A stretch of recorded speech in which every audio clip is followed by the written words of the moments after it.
لا إله إلا الله.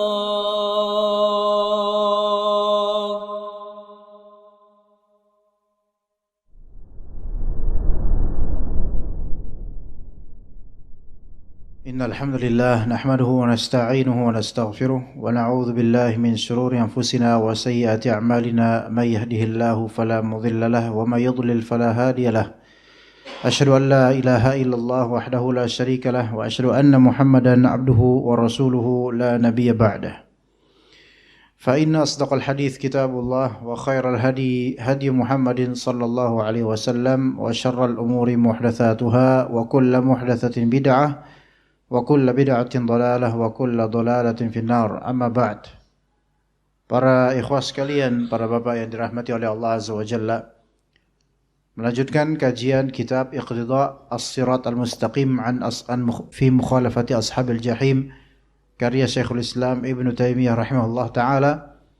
Pada pertemuan kali ini kita akan membahas permasalahan yaitu berlepasnya Rasulullah sallallahu alaihi wasallam terhadap al-khullah, yaitu menjadikan atau ittikhadz syakhs khalila, menjadikan seseorang sebagai kekasih.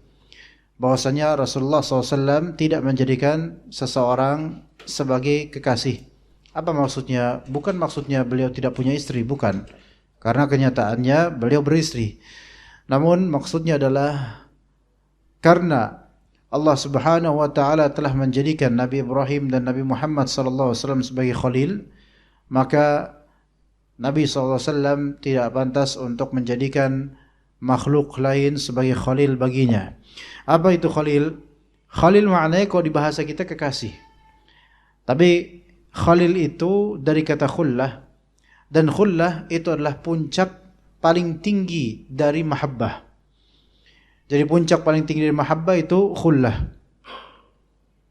Ibnu Qayyim al-Jauziyah dalam kitab Rawdatul Muhibbin, beliau menyebutkan sekian belas atau sekian macam atau sekian tingkatan dari cinta.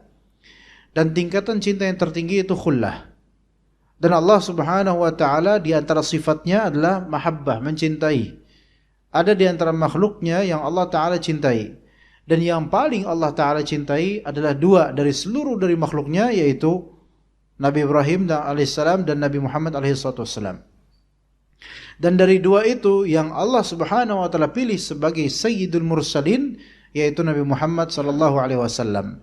Karena itulah di sini ada riwayat dari Imam Muslim dengan sanadnya dari Jundab bin Abdullah Al-Bajali. Beliau berkata, "Sami'tu an-nabiyya sallallahu alaihi wasallam qabla an yamuta bi khamsin wa huwa yaqul." Aku pernah mendengar Nabi sallallahu alaihi wasallam sebelum wafat, sekitar 5 harian sebelum beliau wafat, beliau berkata, "Inni abra'u ila Allahi an yakuna li minkum khalil." Ya, aku berlepas diri menuju Allah Ta'ala menjadikan seorang dari kalian itu sebagai kekasih khalil bagiku. Artinya tak seorang pun dari kalian, wahai para sahabatku, yang berstatus sebagai khalil bagiku. Kalau kekasih maknanya adalah orang kesayangan biasa, yaitu banyak. Semua dari para sahabat Nabi SAW sayang. Semua dari istri Nabi SAW sayang. Tapi itu derajat sayang yang seperti umumnya seorang Nabi kepada orang-orang tersayang. Namun kalau sampai derajat khullah, yaitu sayang maksimal, maka tidak ada seorang sahabat pun, baik para istri beliau ataupun dari laki-laki yang beliau jadikan sebagai kekasih dari atau dalam status atau strata khullah. Kenapa? Fa inna Allah qad ittakhadhani khalila. Karena Allah Subhanahu wa taala telah menjadikan diriku sebagai kekasih. Perlu betul-betul disegarkan fikiran bahwasanya konotasi kekasih itu tidak mesti konotasi lawan jenis atau hubungan biologis, hubungan seksual. Itu sangat jauh dari itu, tidak. Ya. Kalau bahasa kita memang kekasih itu kan adalah, ya, ada juntrungannya adalah hubungan biologis gitu loh. atau minimal hubungan sosialis. Ini enggak, ini lebih dari itu. Lebih tinggi daripada hal-hal yang sifatnya keduniaan semacam itu. Maka Allah Subhanahu wa taala telah menjadikanku sebagai kekasih, kama takhadha Ibrahim khalila, sebagaimana Allah menjadikan Nabi Ibrahim sebagai kekasih. Walau kuntu muttakhidan min ummati khalila lattakhadhtu Abu Bakrin khalila. Seandainya aku jadikan seorang dari umatku sebagai kekasih, maka akan aku jadikan Abu Bakar sebagai kekasih bagiku. Ala wa inna man kana qablakum kanu yattakhiduna qubur anbiya'ihim wa salihihim masajid. Ini poin yang akan kita bahas. Sesungguhnya orang-orang sebelum kalian, mereka dahulu yattakhiduna qubur anbiya'ihim wa salihihim masajid. Mereka menjadikan kuburan para anbiya, para nabi mereka, dan kuburan orang-orang saleh dari kalangan mereka sebagai masjid-masjid. Ini poinnya. Ya, kita tadi awal-awal membahas masalah khalil, kekasih. Tapi bukan di situ poinnya, melainkan di sini yang poin akan dibahas oleh Syekhul Islam Ibnu Taimiyah, yang mana iqtida' as-sirat mustaqim ini membahas larangan-larangan bertasyabbuh dan menyerupai trik dan perbuatan orang-orang kafir, baik dari segi ucapan, dari segi akidah, ucapan maupun dari segi perbuatan. Maka di sini Nabi SAW mengabarkan kenyataan yang terjadi pada umat terdahulu. Dakwahnya, kenyataan yang terjadi pada umat yang didakwahi oleh Nabi Nuh alaihissalam sampai nabi-nabi dan seterusnya. Bahwasanya ini terjadi repetitif, yaitu berulang kali. Ala wa inna man kana qablakum ittakhadhu qubur anbiya'ihim wa salihihim masajid. Menjadikan kuburan-kuburan para anbiya, para nabi mereka dan orang-orang saleh mereka sebagai masjid.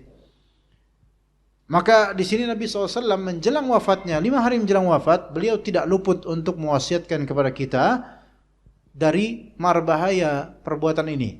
Ala fala tattakhidul qubura masajida inni anhaakum an dzalik.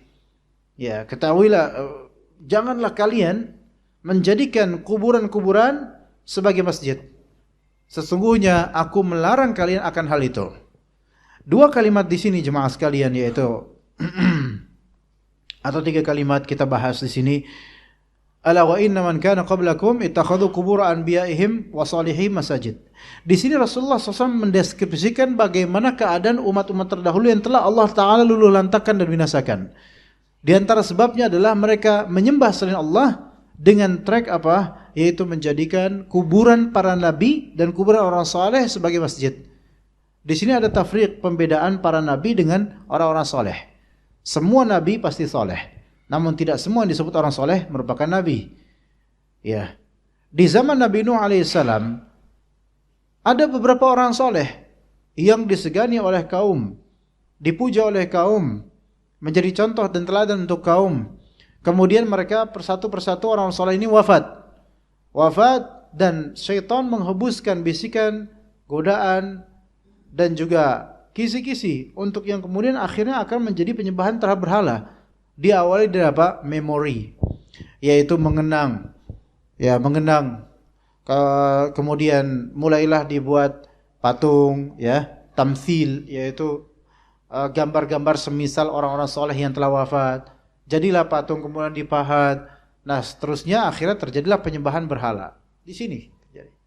Ketika itu tokoh-tokoh yang dijadikan tamthiliyat, yaitu patung-patung asnam, itu tokoh-tokoh yang soleh pada zaman itu. Dan kemudian lebih-lebih di zaman kemudian para nabi, sebagian dari nabi, beberapa dari kaumnya setelah wafatnya nabi tersebut juga ada yang menjadikan kuburannya sebagai masjid atau tempat untuk beribadah. Jadi kuburan dijadikan sebagai tempat untuk beribadah. Masajid di sini masjid-masjid, yaitu tempat untuk sujud, artinya dia i'tikaf, ibadah dan diam di situ untuk mendekatkan diri kepada Allah Azza wa Jalla. Itu sesuatu yang tidak disyariatkan sebenarnya dari zaman nabi-nabi terdahulu sampai zaman sekarang. Kecuali kalau misalnya ziarah kubur dengan maksud untuk tazkiyatun nafas dan dzikrul maut, atau mendoakan orang-orang yang setelah dikubur, maka itu masyru' disyariatkan. Adapun kalau wukuf di situ, i'tikaf di situ, berlama-lama di situ, kemudian apalagi meminta sesuatu di situ, maka ini treknya orang-orang musyrikin dari zaman jahiliyah sampai sekarang juga masih banyak, masih ada dan dilestarikan oleh sebagian pihak. Na'udzubillah min dzalik. Ya. Nah, ittikhadz qubur anbiya'ihim wa salihim masajid, menjadikan kuburan para nabi dan orang saleh masjid. Kemudian kata Nabi SAW, ala fala tattakhidhu al-qubura masajida. Janganlah kalian menjadikan al-qubur, sekarang tidak disebutkan nisbatan nabi atau orang solehnya. Sekarang lebih global, segala jenis kuburan. Jangan, kata Nabi, janganlah setelah Nabi SAW menyatakan keadaan orang-orang di zaman dahulu yang binasa gara-gara ini, maka beliau kemudian melanjutkan dengan larangan yang beliau sebutkan di sini untuk kita kaum muslimin, ala fala tattakhidhu al-qubura masajid. Janganlah kalian wahai umatku, wahai kaum muslimin, jangan kalian menjadikan kuburan-kuburan sebagai masjid-masjid. Maka kalimat yang ini kalau kita perhatikan tidak ada kaitannya dengan para nabi atau orang saleh. Artinya lebih global daripada kuburan para nabi dan kuburan orang saleh. Siapapun apapun itu bentuk kuburannya, maka jangan jadikan masjid. Kenyataannya pelanggaran ini terjadi begitu massal. Begitu masif terjadi. Bukan hanya orang saleh, bukan hanya kuburan nabi, bahkan kuburan orang yang sejatinya dia tidak memiliki kesalehan, itu pun dijadikan sebagai masjid. Dan menjadikan kuburan sebagai masjid itu gambarannya nggak harus langsung kemudian di kuburan terus dijadikan masjid. Ya itu nggak boleh, jelas, itu jelas sekali kalau itu mah. Itu zahir. Tetapi ada beberapa metode menjadikan kuburan sebagai masjid walaupun zahirnya bukan masjid, tapi secara fungsi ia seolah-olah seperti masjid.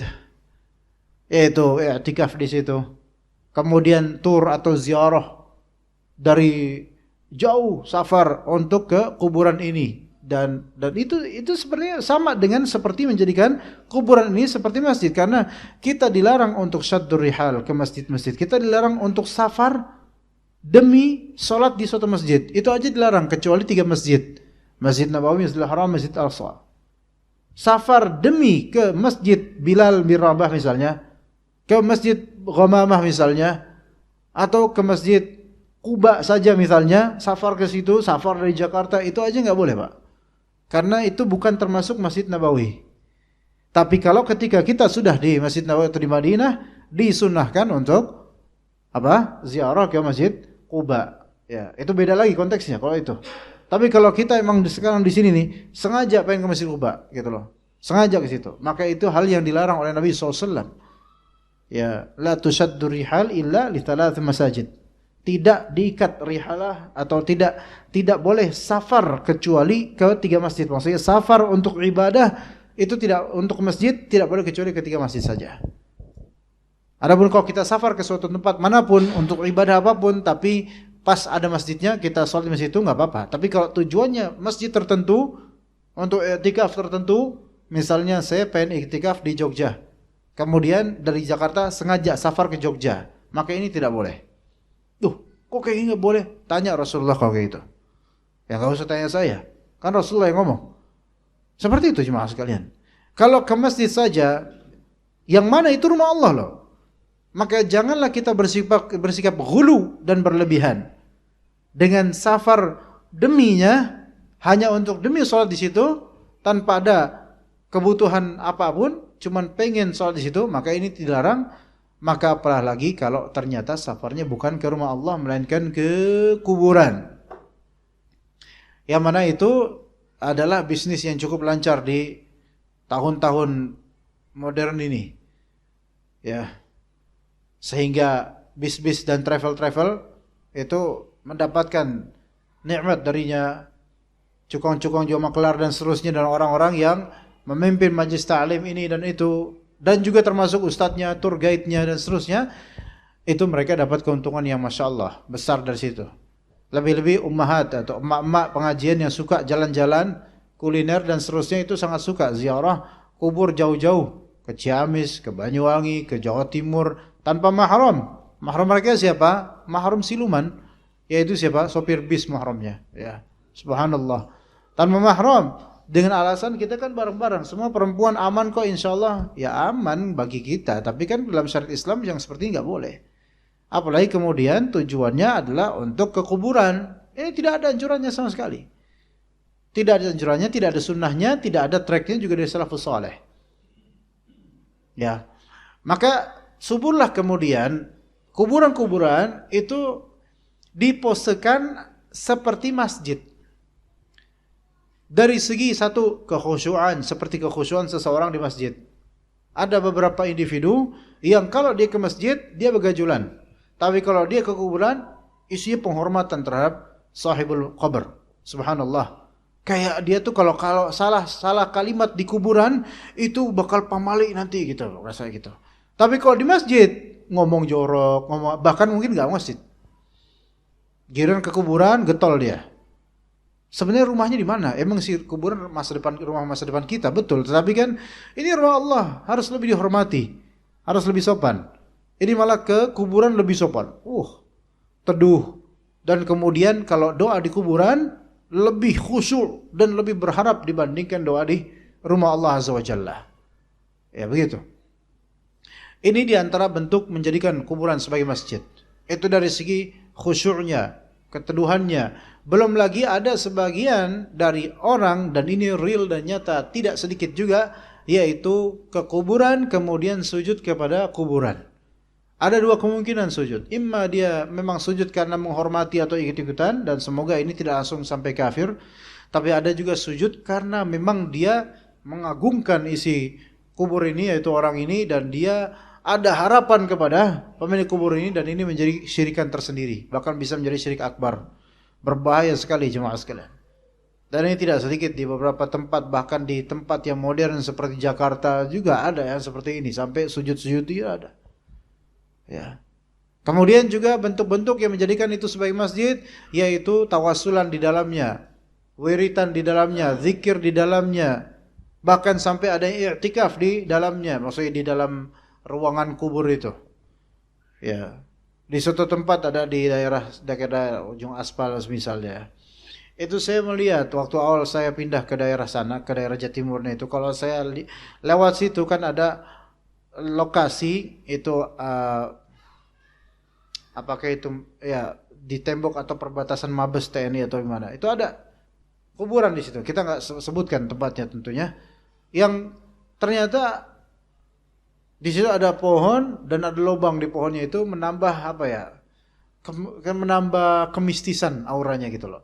Nah terus ada rumah juga yang konon isinya kuburan, dan juga ada gapura kecil itu yang menunjukkan itu kuburan keramat. Sekarang bahkan ada pesatpamnya itu, Masya Allah.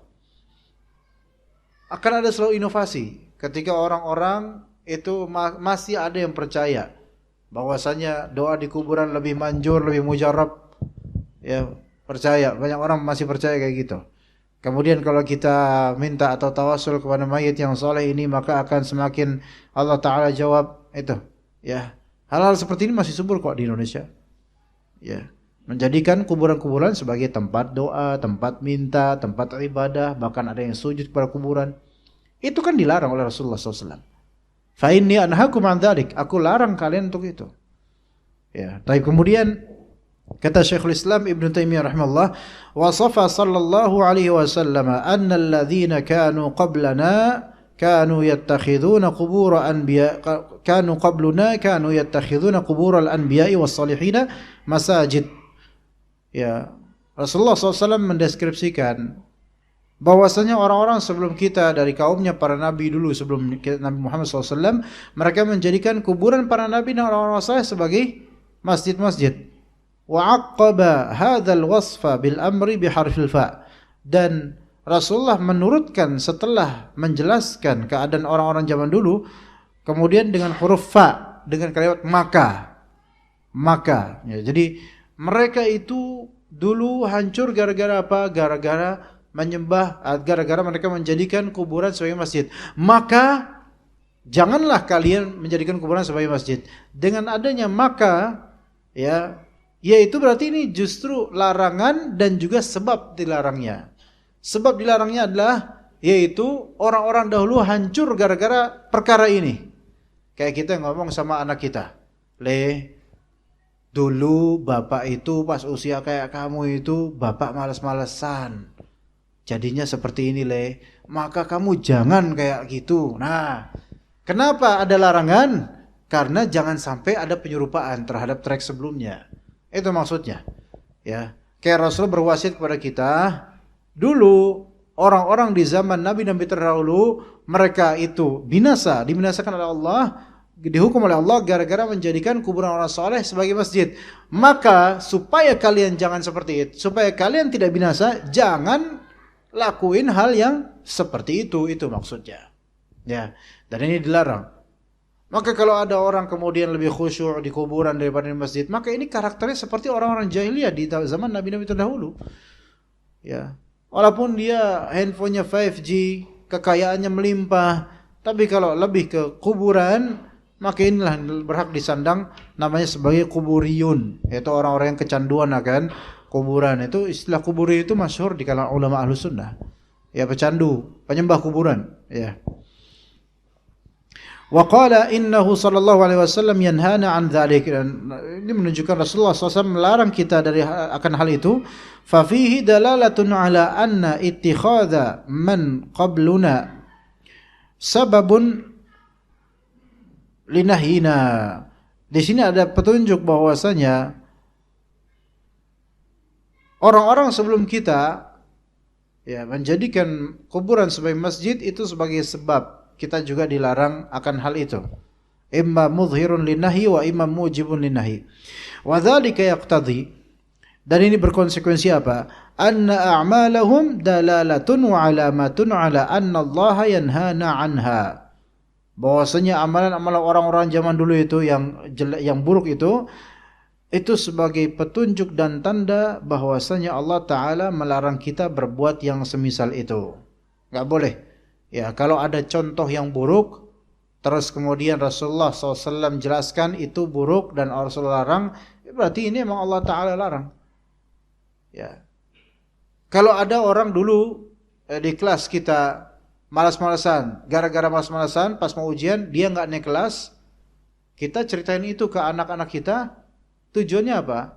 Ya tujuannya bukan supaya anak-anak kita niru track dia, bukan, malah justru supaya apa? Supaya jangan niru orang seperti dia, karena kamu nanti takutnya nggak naik kelas, kan gitu.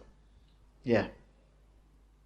Baik, kemudian disebutkan oleh Syekhul Islam rahimahullah berikutnya, wa 'ala taqdirain yu'lam anna mukhalafatahum amrun matlubun lisyari'i fil jumlah. Dari hadis ini yang menunjukkan bahwasanya semua konklusi itu berakhir pada pelarangan, baik karena sebabnya yaitu bahwasanya itu penyerupaan terhadap orang-orang terdahulu, atau karena murni Rasulullah SAW larang, maka ini menunjukkan bahwasanya kesimpulannya menyelisihi orang-orang kafir adalah suatu hal yang menjadi tuntutan oleh syariat secara global. Apapun yang merupakan karakteristik orang-orang kafir, maka kita dituntut untuk menyelisihinya. Begitu. Ya. Lebih-lebih dikatakan di sini, wan nahyu an hadzal amal bila'natil yahud wan nasara mustafidun anhu sallallahu alaihi wasallam. Larangan akan amalan semisal ini, menjadikan kuburan sebagai masjid, itu ada larangannya dengan berupa format laknat terhadap Yahudi dan Nasara. Itu banyak di hadis-hadis Nabi SAW. Jadi ada beberapa hadis Rasulullah, di dalamnya Rasulullah SAW melaknat Yahudi dan Nasara karena mereka telah melakukan amal seperti ini. Yang namanya suatu perbuatan yang dilaknat atau individu yang dilaknat, ya kita mesti tegap telinga kita dan hati kita, sigap pikiran kita, memahami bahwasanya ini pasti ada yang nggak beres dari perbuatan ini. Ini pasti dilarang. Buktinya dilaknat sama Rasulullah. Dalam sebuah hadis riwayat Bukhari Muslim dari Abu Hurairah radhiyallahu anhu, anna Rasulullah sallallahu alaihi wasallam qala. Rasulullah SAW bersabda, qatalallahu al-yahud ittakhadhu qubur anbiya'ihim masajid. Qatala artinya laknat di sini. Lafal doa berupa qatala itu maknanya la'na. Semoga Allah Ta'ala melaknat Yahud. Ya, di sini bisa artinya doa, yaitu doa meminta semoga Allah Ta'ala melaknat Yahud, atau khabar bahwasanya Allah Ta'ala telah melaknat orang Yahudi. Yang namanya laknat itu harus ada sebab. Gak bisa ada orang nggak punya salah apa-apa dilaknat, itu nggak mungkin. Dalam Islam nggak boleh dan nggak bisa terjadi. Pasti ada sebab. Apa sebabnya ya Rasulullah? Ittakhadhu qubur anbiya'ihim masajid. Orang-orang Yahudi itu menjadikan kuburan nabi-nabi mereka sebagai masjid-masjid. Ya. Dan dalam lafal riwayat Muslim, la'anallahu al-yahuda wan nasara ittakhadhu qubur anbiya'ihim masajid. Jelas-jelas di sini dalam lafal riwayat Muslim Rasulullah katakan Allah Ta'ala melaknat Yahudi dan Nasrani. Dari sini Nasrani juga ikutan. Ada juga Yahudi dan Nasrani. Mereka menjadikan kuburan para nabi mereka sebagai masjid. Ya, jadi Nasrani juga punya sikap yang serupa dengan itu. Ghulu terhadap nabi-nabi atau orang-orang saleh. Taib. Kemudian dalam hadis riwayat Bukhari dan Muslim juga dari Aisyah dan juga Abdullah bin Abbas radhiyallahu anhuma, keduanya berkata, ini menceritakan Abdullah bin Abbas termasuk keluarga Nabi SAW. Karena Abdullah bin Abbas adalah anaknya pamannya Nabi dalam manzilah sepupu lah gitu, walaupun jauh Ibnu Abbas jauh lebih muda ya daripada Nabi SAW. Aisyah juga jauh lebih muda daripada Nabi SAW. Dan keduanya ahlul bait radhiyallahu anhum jami'an. Dan di sini Abdullah bin Abbas dan juga Aisyah. Apalagi Aisyah kedekatannya sebagai istri yang paling dicintai oleh Rasulullah SAW. Maka keduanya bercerita. Ini kabar yang sangat valid dari orang paling dekat dengan Rasulullah SAW. Apa kata keduanya? Lamma nazala bi Rasulillah SAW tafiqa yatrahu khamisatan lahu ala wajhih. Ketika Rasulullah mendekati wafat ini, beliau menutup wajahnya dengan secari kain. Jadi beliau menutup wajahnya dengan secari kain, dan hal ini beliau lakukan tentu dengan ada tujuan ya. Taib.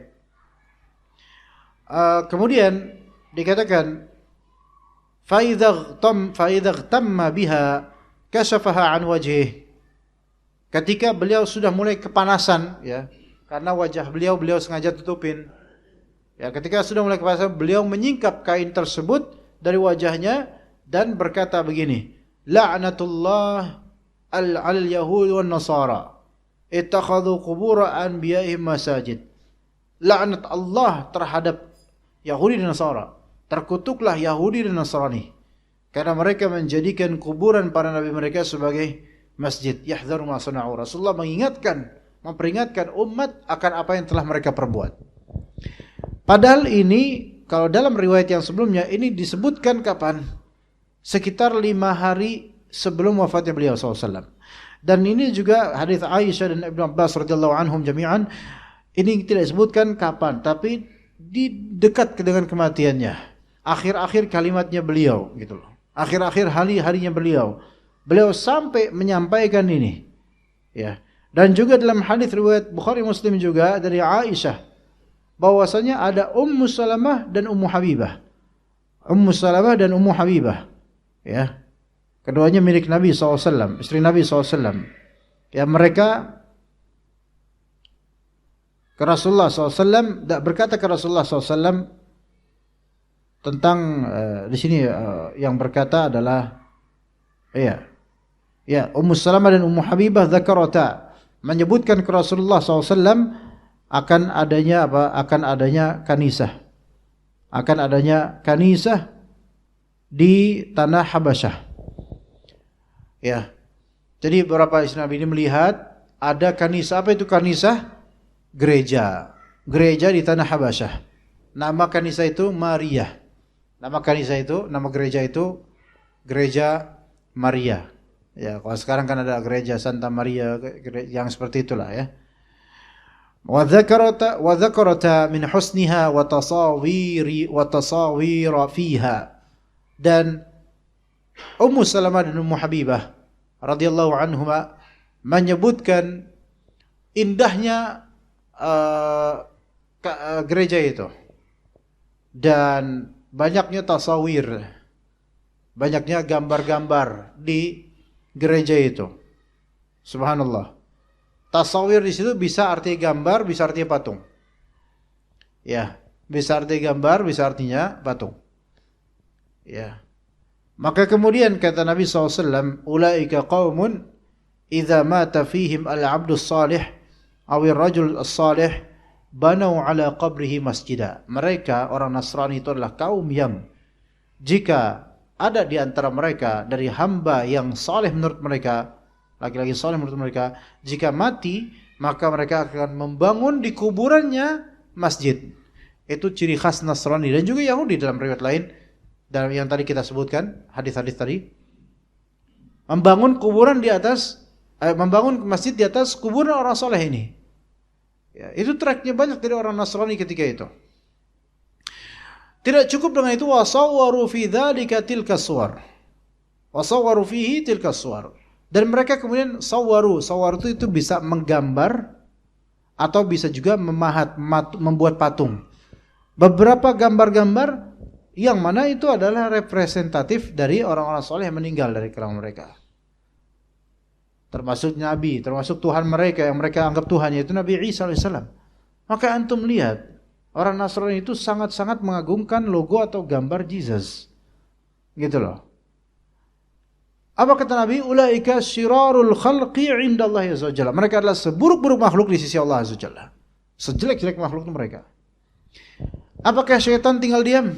Enggak. Syaitan tuh pengen orang-orang muslim kayak gini juga tracknya. Dan antum lihat, ikhwas sekalian, saudara-saudara kita kaum muslimin yang rajin minta-minta ke kuburan, itulah orang-orang yang paling suka beli dan majang-majang gambar guru-guru yang telah wafat orang soleh. Itu kan kalau soleh ya. Itu pun kalau mirip dengan tracknya orang Nasrani. Kalau kita katakan ke mereka, ente kok mirip-mirip sama Nasrani Yahudi sih kayak gini, marah mereka. Langsung kita dicap macam-macam. Padahal sama, keserupaannya sama. Mungkin di alam dunia ini kita nggak bisa langsung mengkafirkan karena kejahilan mereka. Tapi kita nggak tahu apa yang Allah vonis untuk orang-orang yang seperti ini, saudara-saudara kita yang menyerupai orang Nasrani dalam hal seperti ini. Antum lihat keserupaannya jemaah sekalian, tracknya itu mirip sebenarnya. Ini yang harus kita dakwahkan agar kaum muslimin terhindar dari ini. Orang-orang yang seperti ini, kalangan-kalangan kaum muslimin, sebagian kaum muslimin seperti ini, bahkan banyak sekali dari mereka, bahkan diajarkan oleh guru mereka, yaitu beberapa dari masjid itu dibangun di atas kuburan. Kalaupun tidak begitu, minimal ada masjid, dekatnya ada kuburan. Seperti ada menjulur kepada syubhat-syubhat lah. Memang kalau misalnya kuburan tersebut hanya di teras atau di halaman, tidak nyambung dengan tembok atau tidak nyambung dengan lantai yang nyambung dengan masjid, mungkin itu masih sah soal situ. Ya. Karena dia bukan di masjid, tapi di pekarangan masjid. Itu yang lebih sahih adalah itu masih bukan boleh ya. Itu sholat di situ tetap sah. Adapun masjid yang kemudian tembok masjid ya tidak ada penghalang langsung kuburan. Nah ini jadi berbahaya seperti ini. Ya. Atau tembok masjid kemudian lantainya nyambung ke tembok masjid, nyambung seperti lantai ini kayak gitu, dan di lantai tersebut ada kuburan. Ini jelas ini masjid di dalam kuburan. Enggak, gimana kalimatnya? Kuburan di dalam masjid. Iya, ada kayak gitu di Jakarta, ada seperti itu. Anak ketika mau sholat, anak lihat, yes kayak gini, aduh. Di pekarangan aja, walaupun itu sah sholat anak di dalam, anak aja nyari masjid lain, Pak. Apalagi kalau ini kuburannya jelas-jelas emang di lantai yang mana itu masih lantai masjid. Sebenarnya kan ini Pak di luar dari ini nih, di luar dari jendela-jendela ini, itu lantai masih masjid Pak. Itu lantai masih masjid. Lantai yang di sana itu yang dibalik dari jendela itu masih masjid. Karena masih nyambung dengan lantai aula masjid. Adapun mihrab seperti ini, maka yang lebih sahih kalau emang ini diniatkan untuk kamar ustadz, ruang tamu, maka ini bukan masjid. Karena niatannya bukan masjid, Pak. Iya, walaupun lantainya mungkin nyambung, tetapi kalau memang dari DKM meniatkan ini wakaf atau ini khusus untuk ruangan bukan masjid, melainkan ruangan gudang, atau ini bukan bagian masjid sebenarnya. Maka tahiyatul masjid itu bisa di sini. Di luar situ bisa tahiyatul masjid, Pak. Ya nggak bisa di kamar mandi sana. Atau di aspal situ nggak bisa tahiyatul masjid. Atau yang di bawah itu kan ada itu nggak bisa tahiyatul masjid di sebelah situ. Maka kalau nanti ada Jumatan, kalau memang mau tahiyatul masjid ada di sini di masjid atau di teras itu. Adapun kalau yang di bawah itu maka itu seperti itu bukan termasuk. Yang di bawah yang lantai yang di bawah itu, maka tidak perlu tahiyatul masjid di situ. Ya, kecuali kalau memang dari DKM memang meniatkan itu bagian dari masjid. Kalau memang diniatkan itu bagian dari masjid, maka itu bisa bagian dari masjid. Tapi kalau kemudian aspal, kemudian digelar sajadah atau apalah gitu ya, maka itu nggak bisa tahiyatul masjid di situ nggak bisa. Orang Jumatan membludak misalnya, saya nggak tahu Jumatan sini udah lama nggak Jumatan sini, sampai luar-luar gitu misalnya, saya nggak tahu. Apakah sampai luar-luar Pak? Oh enggak ya. Misal aja, misal. Kalau misalnya penceramahnya mungkin populer, terkenal, misal saja. Kemudian sampai luar-luar situ. Atau sholat id misalnya. Sholat id di mana Pak? Oh di jalanan ya? Udahlah kita nggak jadi contohin lah, nggak ada yang konkret nih kayak contohnya. Misalnya pematerinya atau penceramahnya, khotibnya itu terkenal. Sehingga mengundang banyak orang yang datang. Akhirnya antisipasilah, bikin karpet digelar di sana. Yang datang, jangan tahiyatul masjid di situ. Niatannya bukan tahiyatul masjid Pak. Karena itu tahiyatul aspal nanti jadinya, bukan tahiyatul masjid. Nggak bisa, itu bukan masjid. Tapi kalau dia sholat mutlak demi menunggu Jumatan, boleh di situ. Karena itu pun karena darurat. Kalau dalamnya ada kosong, ya dia jangan di situ dong. Masuk, masa tidak di luar gitu kan? Gitu. Ya. Maka menjadikan kuburan sebagai masjid, ini tracknya orang Nasrani dan kita lihat saudara kita yang seperti itu, kok ada kemiripan dari beberapa sifat gitu loh. Pertama, berlebihan terhadap orang soleh. Ada nggak dari kaum muslimin kayak gitu? Banyak. Kemudian kadang bikin-bikin patung atau bikin-bikin gambar orang soleh bahkan dijual. Banyak. Karena mereka juga berkeyakinan bahwasanya melihat ke muka ulama itu ibadah. Itu keyakinan mereka. Iya. Melihat ke muka ulama, maksudnya ulama versi mereka gitu loh. Kalau ulama versi kita, mungkin bagi mereka kesel melihatnya, bukan senang. Ibadah. Kemudian juga siapa yang sering ngumpul-ngumpul di kuburan, mereka juga sama kayak orang Nasrani juga, orang Yahudi juga. Ya. Kemudian siapa yang suka tawasulan, suka minta-minta kepada penghuni kubur, sama seperti dan mereka dan juga sama seperti kaumnya Nabi Nuh dan Yahudi Nasrani juga. Ya. Kemudian siapa yang suka majang-majang gambar foto-foto pujaannya dari dalam segi ibadah. Orang Yahudi Nasrani iya, aturan Nasrani, mereka juga pun begitu. Saya punya tetangga di suatu komplek.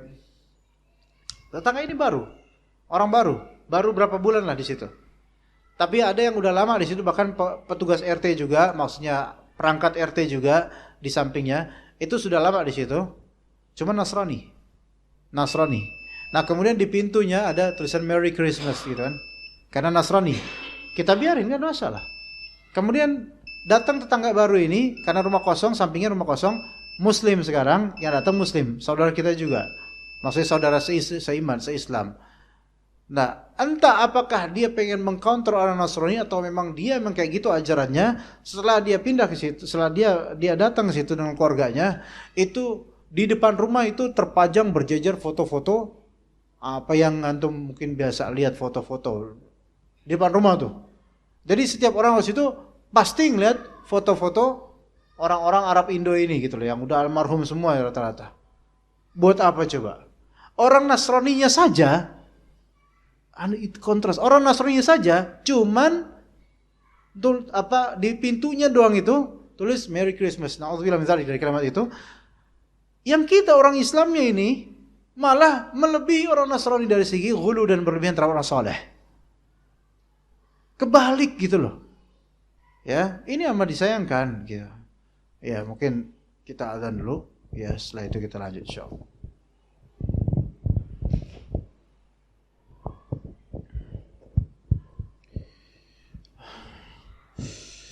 Baik, kemudian dalam riwayat Ibnu Abbas radhiyallahu anhuma beliau berkata, la'ana Rasulullah sallallahu alaihi wasallam zairatil quburi wal muttakhidhina 'alaiha al masajida was suraj.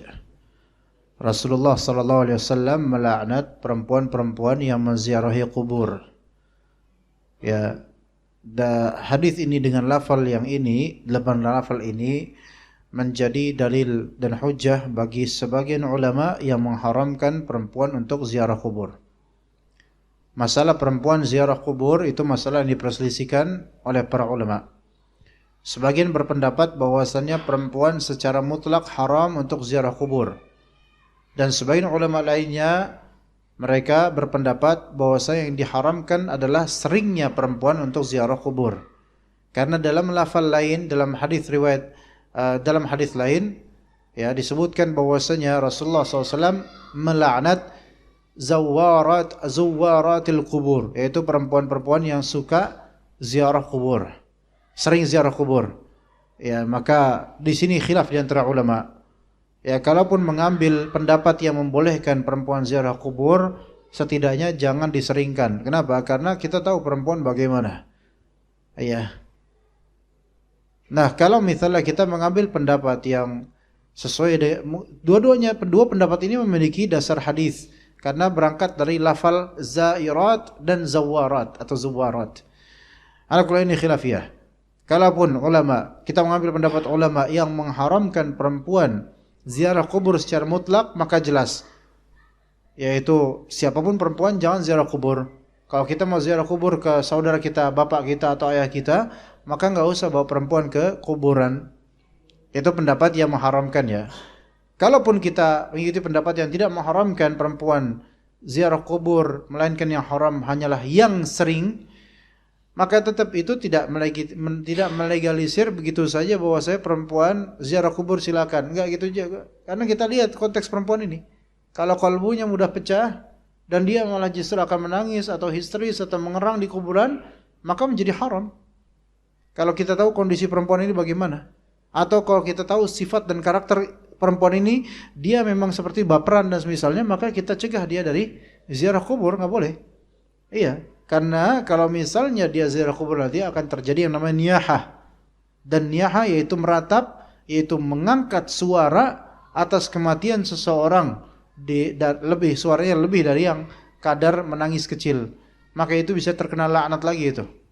Ya, itulah. Ya, perlu fikih dalam masalah ini, tidak asal ambil pendapat udah mutlak boleh. Ya, ada juga kriteria yang harus dipenuhi.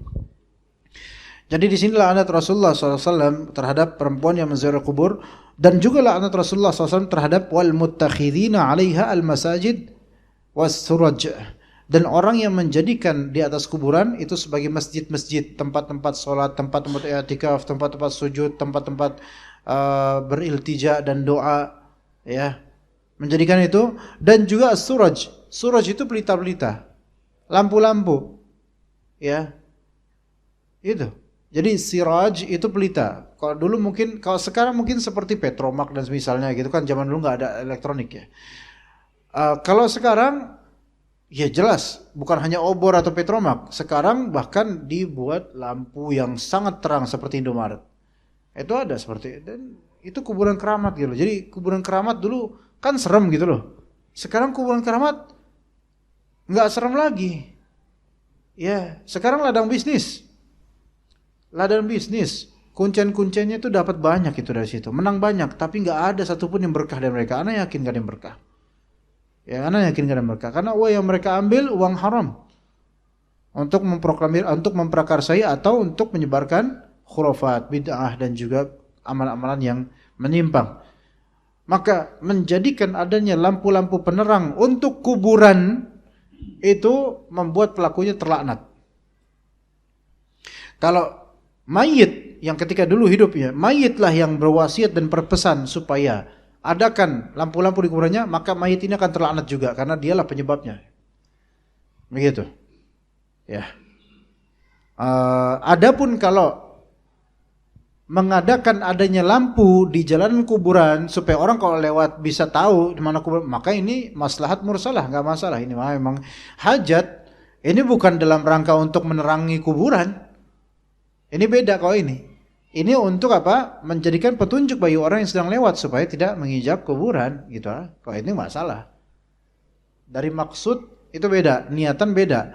Tapi orang yang mengagungkan kuburan sehingga kemudian menambah-nambah dengan ada lampu dan seterusnya, maka ini masuk ke dalam laknatnya Rasulullah sallallahu alaihi wasallam. Ya begitu ya jemaah sekalian. Iya, mungkin untuk materi sampai sini, tapi untuk kedepannya masih kita bahas tentang masalah menjadikan kuburan sebagai masjid. Apakah ada pertanyaan jemaah sekalian sebelum kita iqamat? Ada soal nggak Pak? Silakan Pak. Fadhal. Assalamualaikum warahmatullahi wabarakatuh. Assalamualaikum warahmatullahi wabarakatuh. Ya. Kalau untuk menghindari kuburan menjadi masjid, sunnah apa aja yang sebaiknya kita lakukan pada ziarah kubur? Itu pertanyaan pertama. Yang kedua, Yang pertama dulu, nanti saya lupa Pak. Yang pertama dulu. Untuk menghindari kejadian kuburan sebagai masjid, apa aja hal-hal yang perlu kita lakukan sebagai tindakan preventif? Tentu menjadikan kuburan sebagai masjid ini ada yang sifatnya kolektif, masyarakat, ormas, majelis taklim, ada yang sifatnya individualis. Kalau maksud dari Bapak adalah sifatnya kolektif, maka yang perlu kita lakukan adalah mengedukasi masyarakat gitu loh. Supaya jangan sampai mereka bertindak hulu terhadap mayit itu, terhadap orang soleh. Ya tapi itu kan biasanya yang melakukan itu ustadz. Kalau kita orang-orang awam biasa, ya kita nyegah satu ormas nggak bisa Pak, kan gitu. Tapi kalau maksud Bapak adalah individual, ya, atau kekeluargaan saja, maka caranya, langkahnya adalah ya kita sebagai kepala keluarga memberikan edukasi. Itu yang pertama, ilmu yang pertama, ilmu. Ya, dan yang kedua, kita amalkan apa-apa yang sesuai sunnah Nabi SAW dari keyakinan tentang kematian, tentang mayit, tentang alam kubur. Itu harus juga edukasi atau akidah. Kemudian edukasi ritual, maksudnya edukasi atau amalia apa yang harus kita lakukan. Ya, ketika kita ziarah kubur, ya, ketika kita menggali kubur, ketika kita menguburkan, itu banyak hal-hal yang masuk dalam fikih al-janaiz namanya, fikih tentang jenazah. Itu banyak lagi Pak. Jadi yang paling pertama pastinya ilmu dulu, baru setelah itu kita amalkan. Nah, ilmu sendiri itu masih banyak yang belum diketahui oleh banyak dari kaum muslimin. Seperti orang yang masuk ke liang untuk mengangkat, untuk apa, diserahkan kepada mayit untuk dibaringkan di kuburan, itu kan ada syaratnya. Tentu laki-laki, itu kan satu. Kemudian yang tadi malam tidak melakukan hubungan seksual kepada istrinya. Kalau tadi malam telah melakukan suatu hubungan terhadap istrinya seksual, maka tidak boleh melakukan kegiatan tersebut. Dia cukup ada di atas aja nonton. Itu juga hal yang sifatnya edukatif untuk orang-orang. Banyak yang nggak tahu, bahkan kebanyakan manusia nggak tahu. Bahkan penggali kubur aja nggak tahu hal ini mungkin ya, mungkin. Iya, seperti itu. Edukasi. Kemudian akidah juga harus dibenahi. Edukasi akidah dan edukasi fikihnya. Itu yang paling awal Pak. Dan juga kita sebagai kepala keluarga, hendaknya kita mendidik keluarga kita, anak dan istri kita, supaya mengagungkan Allah semata dan Rasulullah SAW. Adapun selainnya, yaitu dari hamba-hamba Allah yang alim, yang masya Allah itu, kita harus porsikan mereka sesuai porsinya. Ya, jangan kita edukasikan, jangan kita didik anak-anak istri kita untuk ikut-ikutan ghulu seperti orang-orang itu, berlebihan dalam mencintai Ustadz Fulan, ya, begitu. Hal ini bisa menyusup ke istri kita kadang-kadang, yaitu ngefans sama Ustadz Fulan, atau ke anak kita yang juga akan ikut dengan kelompok-kelompok ekstremis dalam mencintai Ustadz Fulan. Maka yang seperti ini ada potensi untuk ghulu, sehingga setelah wafatnya Ustadz Fulan ikut-ikutan untuk melakukan hal seperti ini. Ya begitu. Ya bisa dilihat di kitab fikih janaiz Pak. Itu. Yang kedua apa tadi Pak? Yang kedua, Rasulullah pernah menancapkan pelepah korma untuk meringankan siksa jenazah yang di dalam kubur. Di dalam kubur. Mengingatkan siapa Pak? Ya. Rasulullah SAW Pernah menancapkan pelepah kurma. ke Fatumah. Pelepah kurma. Pelepah kurma. Katanya untuk meringankan siksa di dalam kubur. Ya, untuk meringankannya. Apakah itu kekhususan buat Rasulullah? Untuk kita? Kalau memang itu kekhususan buat Rasulullah dan tidak berlaku buat kita, apa yang kita harus lakukan untuk meringankan siksa Meringankan. si kubur si mayit. Ya, siapa? Jadi Rasulullah SAW pernah menancapkan 2 pelepah kurma di 2 kuburan yang beliau SAW katakan keduanya itu diazab. Keduanya diazab karena namimah dan juga satu syukran. Dan juga satu dan juga satunya lagi, kuburan satu lagi pemiliknya yaitu dia tidak menjaga diri dari air kencingnya. Nah, sekarang apakah menanamkan atau menancapkan daun atau ranting ke kuburan itu sesuatu yang syariat? Itu enggak disyariatkan. Maka itu menjadi kebid'ahan. Loh, Rasulullah tuh kayak gitu. Itu dia yang sebut khususiyatul Rasul. Kekhususan Rasulullah SAW. Dari segi apa kekhususannya? Pertama, dari segi beliau diwahyukan oleh Allah tentang hal yang gaib berupa azab yang ada di 2 kubur orang ini. Itu kita tidak bisa menelaah itu. Enggak dapat wahyu kita. Dan itu ketika itu Rasulullah dapat wahyu. Ini ada di azab. Nah, karena adanya wahyu tersebut, kabar tersebut, maka jadilah Rasulullah SAW melakukan hal itu. Kalau sekarang enggak ada seorang pun dari kita mengetahui apa yang ada di dalam kubur ini. Dia azab atau tidak, Allah alam, kita enggak tahu. Ya, itu pertama. Dan yang kedua, perbuatan Rasulullah SAW menancapkan ini pun itu pasti atas perintah Allah Ta'ala. Ya, bukan semata-mata beliau pengen gitu aja.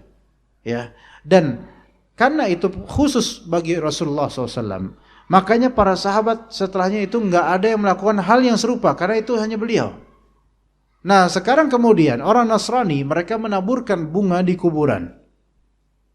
Kita kaum muslimin mengikuti hal tersebut dan kadang kita pakai alasan hadis tadi. Paham gak, Pak?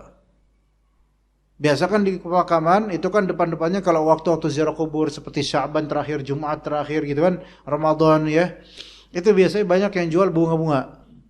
Ya kan? Biasanya dekat pemakaman tuh juga ada yang di Pondok Ranggon misalnya itu kan banyak jual bunga tuh. Atau di mana-mana lah yang banyak kuburannya. Taib, air bunga, kembang dan seterusnya. Buat apa? Buat nyekar kan? Bahkan kan juga sebelum Ramadan biasanya kan orang-orang desa di Pulau Jawa ini banyak yang pakai ruatan, nyadran, nyekar. Itu kan di kuburan. Ya. Kadang mereka pakai dalil bahwasanya Rasulullah SAW menancapkan pelepah kurma di ini sehingga ini insya Allah bermanfaat buat mayit. Sekarang kita tanya, Pak, itu Rasulullah menancapkan pelepah kurma itu karena beliau dikasih tahu oleh Allah itu ada azab di dalamnya. Sekarang kalau antum menaburkan ini berarti antum seperti orang yang tahu bahwa saya lagi di azab tuh orang di dalam, makanya antum gituin. Paham gak, Pak?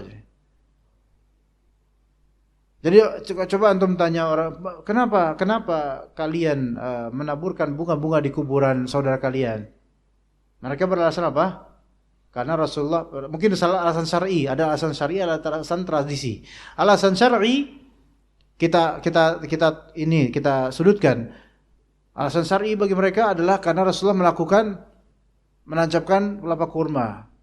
Kita katakan Rasulullah melakukan itu karena meringankan azab, untuk meringankan azab yang kena bagi pemilik kubur itu. Sekarang antum menaburkan bunga berarti sama antum mengklaim bahwasanya pemilik kubur saudara antum ini sedang lagi diazab bagi antum sehingga antum melakukan seperti ini. Paham enggak Pak Jemaah maksudnya? Enggak paham, Pak? Ya, paham kan? Masuk kan? Masuk. Akhirnya kan orang itu bingung, iya juga ya. Berarti kalau saya ini bunga supaya ringan azabnya berarti sama dengan saya mengklaim bahwasanya dia lagi diazab dong. Pertama, ente tahu dari mana dia lagi diazab? Kedua, kalau ente nggak tahu jangan sok tahu, berarti ente doain dong jangan-jangan nih. Lo diazab ya, nih gua ini. Ya. Itu alasan syar'i nggak kena itu. Maksudnya nggak kena, mereka nggak bisa berkata apa-apa lagi kalau ditembak seperti ini. Alasan tradisi ini yang kedua. Biasanya itu orang yang melakukan sesuatu atas nama agama, padahal bid'ah. Alasan tradisi itu paling udah ujungnya alasan tradisi. Ini kan udah budaya kita dan seterusnya. Bang, ini budaya siapa? Kita siapa? Orang Islam dari zaman Nabi SAW nggak kayak gini. Tapi ini kan budaya Nusantara. Berarti bukan Islam budaya Nusantara. Bahkan bisa dikatakan ini budaya orang Barat atau orang Nasrani. Berarti ini menyerupai orang Nasrani. Oh, tapi kan ini cuma tradisi dan seterusnya. Kalau tradisi, ya kita berusaha menghindar keserupaan dengan orang-orang kafir. Iya. Begitu. Jadi dari tradisi atau syar'i alasan mereka tuh nggak ada yang valid, semuanya salah. Ya maka itu kekhususan Nabi SAW. Orang yang kemudian menaburkan bunga tidak berpengaruh apapun bunga tersebut kepada sahibul qabr, nggak berpengaruh. Kalau dia niatkan ini saya taburin bunga supaya azab antum lebih kecil, berarti antum seperti mengklaim tahu dia kena azab, atau antum doain dia kena azab kemudian antum ringanin gitu. Maka ini khusus. Apalagi waktu Nabi lakukan dengan pelepah kurma, kita pakai pelepah mangga, nggak bisa. Ya kan? Begitu. Jadi nggak ada syariatnya. Seperti Rasulullah SAW berta'abbud di Gua Hira, kita nggak bisa pakai dalil itu untuk kita bersemedi di gua ini gua itu, nggak bisa. Karena nggak ada lagi, nggak dilakukan lagi. Assalamualaikum Waalaikumsalam warahmatullahi wabarakatuh. Ustadz izin bertanya tentang wanita tidak diizinkan ziarah kubur. Bagaimana kalau mengantar jenazah ke kubur? Apa boleh wanita yang berduka mengantar ke makam tapi mendekati makam saat sudah selesai proses penguburan? Terima kasih. Wallahu alam. Mengantar pun ada larangannya juga. Ketika pengirian jenazah mengantar pun sebenarnya ada larangan. Walaupun ulama sebagian ada yang berpendapat boleh, tapi lebih terjaga adalah perempuan tidak ikutan. Oke. Terus kalau kemudian gimana kalau perempuan di luar dulu deh, di luar pemakaman sebelum ini ya, nanti pas setelah dimakamkan baru perempuan-perempuan datang. Wallahu alam, ini juga sebaiknya jangan. Sebaiknya jangan. Ya. Lebih afdal jangan. Ya. Zaman-zaman sekarang itu akan banyak inovasi-inovasi. Sekarang banyak perempuan-perempuan sengaja mengiringi ke makam dengan pakaian serba hitam semuanya. Ini semua tasyabuh bil kufar. Kalau pakai pakaian hitam, ya karena memang biasa pakai pakaian hitam, mungkin nggak masalah mungkin. Tapi ini kan sengaja dia. Mereka tuh pakai pakaian serba hitam, kacamatanya hitam. Coba kan rata-rata gitu. Coba lihat artis-artis tuh. Ketika ada saudara mereka atau artis lain ya dimakamkan, dikebumikan, banyak artis-artis AWW itu kemudian apa? Pakai apa namanya? Kacamata hitam, selendang, jilbab hitam, serba hitam. Karena bagi mereka hitam ini, kita serba hitam ini membuat kita tuh seperti mengingat kepada kematian, berkabung dan seterusnya. Ini kan orang Nasrani biasa kayak gini. Diikutilah oleh orang-orang yang mengikuti orang Nasrani. Ya, sebaiknya tidak perlu.